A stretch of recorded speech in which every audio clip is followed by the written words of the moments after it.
जगन्नाथपुरी बहुत ही प्रसिद्ध मंदिरों में से एक है।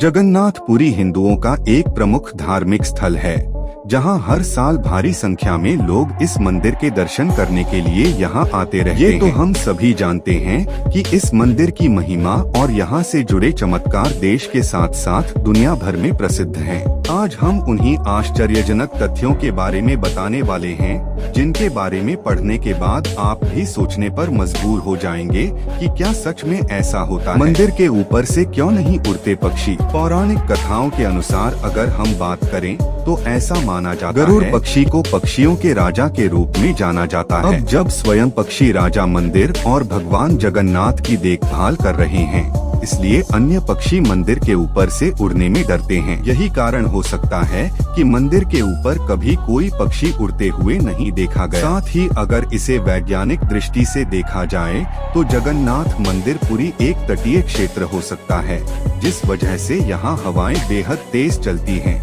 और जगन्नाथ मंदिर की ऊंचाई लगभग 1000 फीट होने की वजह से हो सकता है छोटे पक्षियों के लिए उस ऊंचाई पर तेज हवा के साथ उड़ पाना थोड़ा मुश्किल हो। मंदिर के ऊपर से विमान क्यों नहीं उड़ते?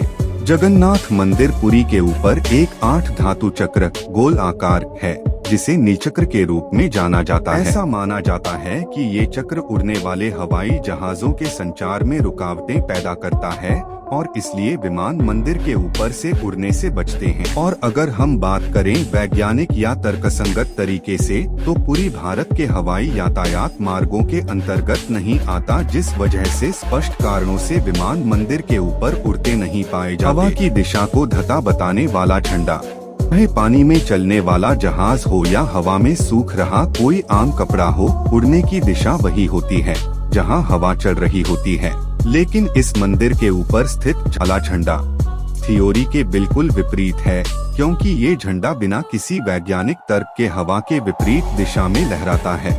सुदर्शन चक्र की पहेली। सुदर्शन चक्र के रूप में मंदिर के शिखर पर 2 रहस्य मौजूद हैं। पहली इस सिद्धांत के इर्द गिर्द घूमती है कि ऊपर लगा चक्र लगभग 20 फीट ऊंचा है और इसका वजन 1 टन है। उस सदी में मानव शक्ति के साथ बिना किसी मशीनरी के वहां कैसे गया होगा? दूसरा चक्र की वास्तुशिल्प तकनीक है, क्योंकि आप इस चक्र को जिस भी जगह से देखेंगे आपको ये हर जगह से वैसा ही दिखेगा। इसे देखकर ऐसा लगता है जैसे इसे हर दिशा से एक जैसा दिखने के लिए डिजाइन किया गया हो। हिंदू पौराणिक कथाओं में भोजन को बर्बाद करना एक बुरा संकेत माना जाता है और मंदिर भी उसी चीज का अनुसरण करता है।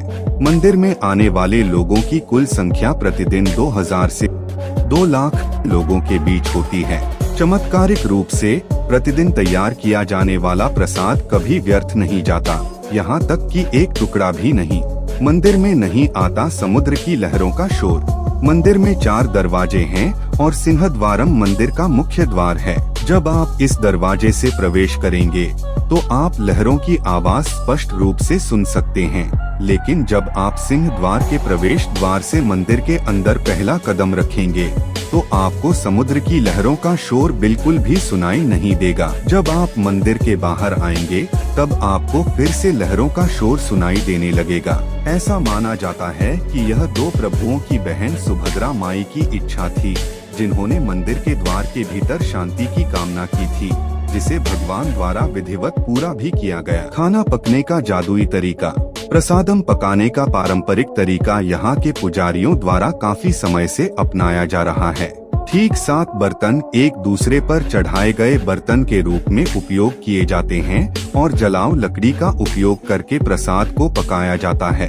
आश्चर्यजनक रूप से सबसे ऊपर वाले बर्तन की सामग्री पहले पक जाती है और उसके बाद धीरे धीरे नीचे के बर्तन का प्रसाद पकता जाता है।